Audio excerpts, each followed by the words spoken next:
सवाल है एक आर के जैन साहब का। सवाल ये है कि जब दुनिया को बनाने वाला और चलाने वाला एक ही है तो पुनर्जन्म के कानून में इतना फर्क क्यों? पुनर्जन्म के कानून में इतना फर्क क्यों कि मुसलमानों को मरने के बाद दूसरे जन्म के लिए क़यामत तक इंतजार करना पड़ेगा और हिंदुओं का मरते ही दोबारा जन्म हो जाएगा। सवाल को मैं अपने शब्दों में दोहरा लूं आर के जैन साहब के। वो ये कह रहे हैं कि हिंदू भी एक बनाने और चलाने वाले को मानते हैं संसार के, मुसलमान भी एक ही बनाने वाले को। तो अब ये जब ये एक को मानते हैं तो दोनों के अंदर इस बात का अंतर क्यों है कि एक का अंत के बाद जब इंसाफ मिलेगा या दूसरा जिस जन्म में भी वो पहुंचेंगे, ये बड़े बहुत दिनों के बाद पहुंचेंगे, बड़े प्रतीक्षा के बाद क़यामत जब आएगी और हिंदुओं का फौरन जन्म हो जाएगा कहीं पर। ऐसा कैसे हो जाएगा? ये तो उन्होंने जैन साहब आपने मुसलमानों और हिंदुओं का नाम लिया जो दोनों मानते हैं ईश्वर को। बात ठीक है, एक ईश्वर का विधान एक ही होना चाहिए, दोनों के लिए एक होना चाहिए, उसकी हम भी बात करते हैं। आप जैन साहब जैन धर्म को मानते हैं, शायद नाम से मालूम ऐसे ही हो रहा है। जैन धर्म किसी एक संसार के बनाने और चलाने वाले को नहीं मानता, बौद्ध धर्म भी नहीं मानता, एथीस्ट भी नहीं मानते। तो फिर क्या सवाल ये नहीं होना चाहिए कि ये जब वो लोग जो किसी एक बनाने और चलाने वाले को नहीं मानते, वो ये अलग अलग चीजें क्यों मानते हैं मरने के बाद की? इसलिए कि जैन धर्म तो ऐसा मानता है कि कुछ लोग जो हैं, मैं पूरी तफसील नहीं रख रहा, एक उसका भाग रख रहा हूं, मरने के बाद अलग अलग उनके कर्मों के आधार पर जो जन्म होगा, कुछ लोग तो ऐसा होगा कि अधोलोक के अंदर जाएंगे, वो नीचे गहराई के अंदर, वहां पर 7 तरह के नरक हैं, उन नरकों में से किसी में जा रहे हैं। कुछ लोग जो हैं, उनमें से मैं सबकी बात नहीं कर रहा, कुछ लोग जो हैं वो ऊर्ध्वलोक की तरफ जा रहे हैं, ऊंचाई के उरूज के रास्तों की तरफ। और वहां और भी हैं बहुत सी चीजें, उनमें से 16 वहां पर स्वर्ग भी हैं, उन 16 स्वर्गों में से कुछ लोग जाएंगे। तो मरने के बाद कुछ तो स्वर्ग पहुंच रहे हैं और कुछ जो है वो नरक पहुंच रहे हैं, 7 नरकों में से एक या 16 स्वर्ग में से एक। ये तो जैन धर्म कह रहा है, जो किसी बनाने वाले को नहीं मानता, किसी चलाने वाले को नहीं मानता। ये बुद्ध भी नहीं मानते किसी बनाने वाले। ये कुछ अलग क्यों मान रहे हैं भाई? बुद्धिस्ट के अंदर ये जो है बौद्ध, इनमें भी आपस में अलग अलग तरह की मान्यताएं हैं। ये बुद्ध, ज्यादातर बुद्ध तो ये कहते हैं मरने के फौरन बाद अगला जन्म हो जाएगा, किसी भी शक्ल में अगला जन्म मिल जाएगा। लेकिन बहुत बड़ी संख्या में बौद्ध वो हैं, जैसे तिब्बती बुद्धिज्म, ज़ेन बुद्धिज्म, जापान के अंदर जिसके मानने वाले ज्यादा हैं, ये कहते हैं कि फौरन अगला जन्म नहीं मिलेगा, बीच में कुछ समय जो है यहां रुकना होगा, उसके बाद फिर अगला जन्म होगा। और फिर उसके बाद एथीस्ट है, वो किसी संसार को चलाने वाला या संसार को बनाने वाले को नहीं मानते। वो कहते कुछ भी नहीं होगा, खत्म हो गए, इसके आगे कुछ नहीं। तो फिर जो लोग एक बनाने और चलाने वाले को नहीं मानते, उनमें इतना अंतर क्यों है, मैं ये सवाल करूं तो? अंतर इसलिए है कि ये अलग अलग अपने स्क्रिप्चर्स, कुछ अपनी खाली अकलों से सोच रहे हैं, कुछ अपने अपने धर्म ग्रंथों, जिस हालत में भी हैं, जैसे भी हैं वो धर्म ग्रंथ जिसके, लेकिन लोगों की अपने अपने धर्म ग्रंथों की आस्था है, उसके अंदर कुछ अलग अलग तरह की बातें शायद पा रहे हैं, इसलिए अलग अलग बातें मान रहे हैं। अब आपके उस सवाल पर मैं आता हूं, ये तो कि मुसलमान और हिंदू दोनों एक को मानते हैं, एक बनाने वाले को जी मानते हैं। अब उसके बाद ये कह रहे हैं कि मुसलमान तो ये मानते हैं कि यहां पर रुकना पड़ेगा और वो जो आखिरी न्याय है वो जरा समय के बाद होगा, पहले प्रतीक्षा करनी होगी उस अंतिम समय की, न्याय के बाद के जीवन की। और हिंदू कहते हैं फौरन जन्म हो जाएगा कहीं। जी, हिंदू भी सब नहीं कहते फौरन जन्म हो जाएगा, हिंदुओं सब नहीं कहते।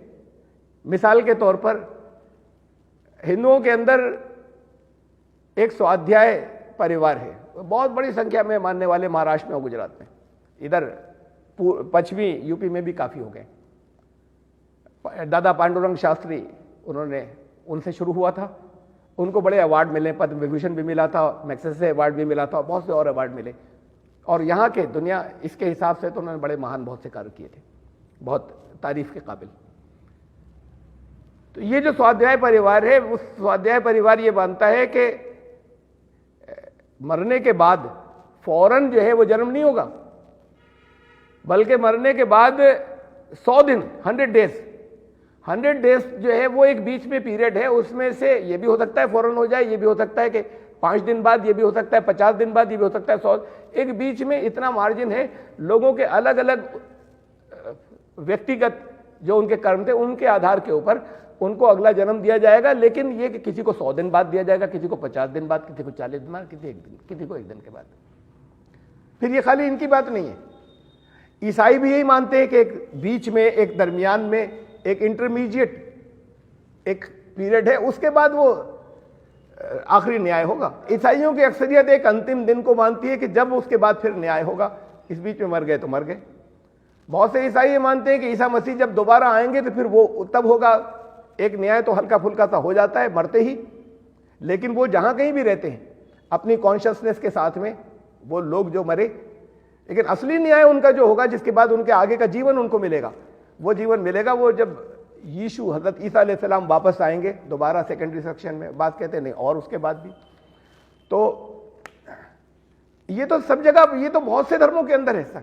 आप ये कहिए कि ये सब एक को मानते, और फिर ये जोरोस्ट्रियंस ये मानते हैं, जरतुश्ती, भारत में जिनके मानने वाले पारसी कहलाते हैं, ओरिजिनल जरतुश्ती जोरोस्ट्रियंस।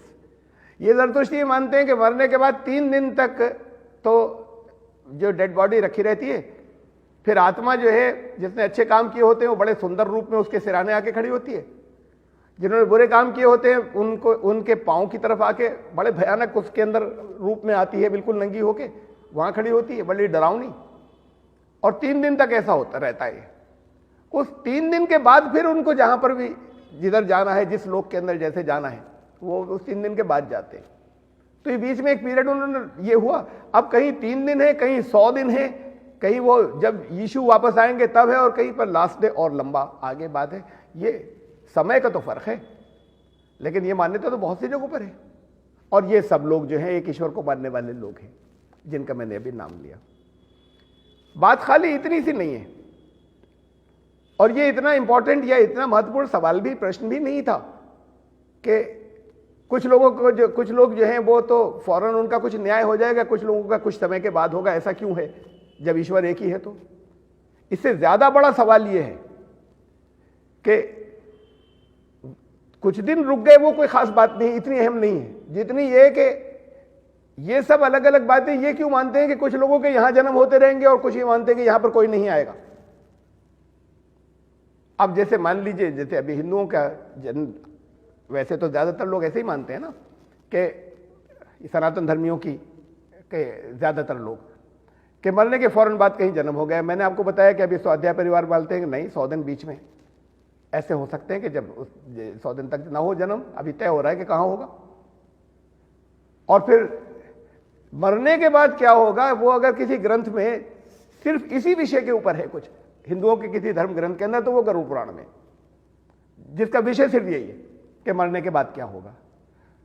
वहां पर तो ये बताया गया कि यम के दूत आते हैं। वो यम के दूत जो है वो मरने वाले से ये कहते हैं कि वही जिसकी आखिरी सांसें हैं कि तूने अगर यहां पर अच्छे कर्म किए थे तो अब बड़ी अच्छी जगह भेजा जाएगा तुझे स्वर्ग में। उसे बड़ा डराते हैं जिससे बुरे कर्म किए थे कि अब बड़ा खतरनाक जगह पे तू जाने वाला है। उसके बाद फिर मरने के बाद वो उसको लेकर जाते हैं। जिन रास्तों से गुजरते हैं, ये इंटरमीडिएट, ये बीच का टाइम है, अभी न्याय आखिरी नहीं हुआ है। बहुत समय के बाद फिर वो वहां पहुंचते हैं यम के दूत, यमपुरी में। और उस यमपुरी के अंदर जिनके यहां पर दूत आए थे, वहां पर उनका न्याय होता है। वो होता है उसके आधार के ऊपर कि जो ऐसा भी उन्होंने कर्म किए थे, चित्रगुप्त उसका वो करते हैं फैसला। उन्होंने सब रिकॉर्ड कर रखा होता है, चित्रगुप्त ने गुप्त चित्र ले रखे होते हैं उन्होंने पूरे जीवन के। अब उनका न्याय होगा कि ये इसने जीवन अच्छा गुजारा या बुरा गुजारा, इनको कहां भेजा जाए। कुछ को स्वर्ग में भेजा जाता है, उस स्वर्ग में क्या क्या मिलेगा, कैसी नेमतें होंगी, वो वैसी हैं जैसी कुरान और हदीस में है। कुछ को नरक में भेजा जाएगा, वहां कैसी पीड़ा और कैसी तड़पन और कैसे कैसे भयानक भीषण अजाब होंगे, ये वो उससे मिलते जुलते हैं जैसे कुरान और हदीस के अंदर है। फिर उसके बाद कभी और अगला जन्म इनसे से निकलने के बाद मिलेगा या नहीं मिलेगा, लेकिन मरने के बाद तो इनको स्वर्ग और नरक लेकर जाना है। और ये जो सनातन धर्मियों की एक बड़ी संख्या है जो मानती है, जिस ग्रंथ को मानती है, वो कह रहा है कि मरने के बाद फौरन जन्म नहीं हो रहा, पहले स्वर्ग या नरक जा रहे हैं। तो अंतर तो यहां पर है भी बहुत। और फिर अगर हम वेद को देखें तो वेद में मतलब अथर्ववेद का चौथा कांड सूक्त नंबर 34 और मंत्र 2 से लेकर 6 तक स्वर्ग का जो वहां पर वृतांत है, बयान है, जो तफसील है, वो तकरीबन वैसी है कि जैसी कुरान और हदीस के अंदर मिलती है कि स्वर्ग में क्या क्या होगा, वो वहां पर मौजूद है। ये इसमें अथर्ववेद के अंदर जो मैंने बताया और जगहों पर भी है। और श्रीमद् भागवत महापुराण के अंदर जो है वो कम से कम 2 अध्याय ऐसे हैं, 5वें स्कंद के अंदर 30 अध्याय नंबर 30, ये 2 अध्याय कम से कम ऐसे हैं कि जिसके अंदर जो पूरे के पूरे इस में कितनी तरह के नरक हैं और वहां पर कितने भयानक क्या क्या चीजें मरने वाले जो नरक में भेजे जाएंगे उनके साथ होंगी। तो ये मिलती जुलती चीजें भी हैं। ऐसा नहीं है कि ये जबान से कहने लगे हमारे बहुत से हिंदू कि मरने के फौरन बाद कहीं जन्म हो जाता है, लेकिन ये जो ग्रंथ है वो तो ये कह रहे हैं कि फौरन बाद जो है वो न्याय नहीं हो जाता, समय लगता है। और कहां जाते हैं अल्टीमेटली, इस पे भी काफी समानता है, लेकिन फर्क भी बहुत है।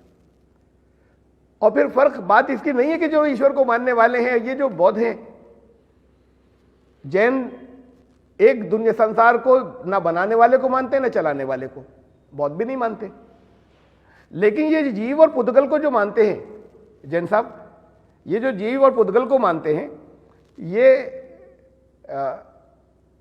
जिसे जीव आप मानते हैं, या सोल कह लें उसे, या आत्मा कह लें, जिसे आप जीव मानते हैं कि वो जीव जो है वो फिर आगे अगले जन्म के अंदर वो वही जीव होता है जो तरह तरह के योनियां जो है वो बदलता चला जा रहा है। ये बुद्धिस्ट ये नहीं मानते। अगला जन्म तो मानते हैं, लेकिन वो अगले जन्म के अंदर वो कुछ और होता है, वो कोई और होता है, जिसका जन्म होने के बाद वो कोई और होता है, इसलिए कि वो सिरे से आत्मा ही को नहीं मानते। आत्मा नाम की कोई चीज नहीं, कोई भी ऐसा जो अमर हो या जिसके अंदर अपरिवर्तनीय हो, ऐसी किसी चीज को वो नहीं मानते, ऐसे किसी अस्तित्व को बौद्ध नहीं मानते। तो आत्मा को तो आप अमर मानते हैं और बौद्ध कहते हैं हम किसी भी अमर चीज को नहीं मानते। तो फिर वो आत्मा को सिरे से मानते ही नहीं, बस ये जन्म हो जाता है, लेकिन वो नहीं होता जिसका जन्म हुआ। जन्म हुआ अगला, लेकिन वो नहीं है जिसका जन्म हुआ और ना उसका पिछले जन्म से कोई संबंध है। तो फिर ये इतनी तरह की अलग अलग मान्यताएं, जिसमें ये भी शामिल हमने कर ली कि कुछ नहीं होगा, ऐसे भी लोग हैं। एक बात तय है, खाली मुसलमान और हिंदू की नहीं, बल्कि सबकी, जैन और बौद्ध और एथीस्ट और क्रिश्चियंस और ज्यूज, ज़ोरोस्ट्रियन, इन सब की, और भी दुनिया में जितने लोग हैं, जो कुछ होगा सबके साथ वो एक ही होगा। चल, सबके साथ एक ही चीज होगी, चाहे वो मानते कुछ भी रहे अपने यहां। जो सचमुच होना है, जो सत्य है, वो होगा। अगर इस दुनिया से जाने के बाद टाइम स्ट्रेट लाइन है, चक्र नहीं है, अगर यहां वापस नहीं आना है, तो न जैनी वापस आएंगे यहां पे जन्म लेंगे, न बौद्ध जन्म लेंगे, न कोई हिंदू यहां पर जन्म लेगा। और अगर यहां पर ये टाइम जो है वो चक्र है और साइकिल है, और बार बार यहां पे ही जन्म लेना जो है वो ही सत्य है, तो फिर मुसलमान चाहे जितना मानते रहे कि हमेशा के स्वर्ग और नरक है, इनको भी वापस यही जन्म लेना पड़ेगा। होगा सबके साथ एक ही।